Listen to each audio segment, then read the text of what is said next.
ka-idol, nandito naman kami sa aming garden.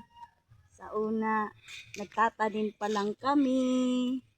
Wala pang tuwan, wala pa siyang maiaani. Ngayon, malapit na kami mag-ani, malalaki ng aming mga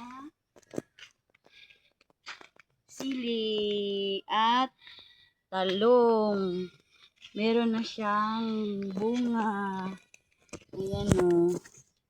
Meron na rin bunga ang aming pipino. Ayan o.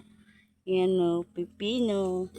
At ang aming kamatis, maraming bunga. Yan lang mga guys, mga ka-idol. Thank you for watching.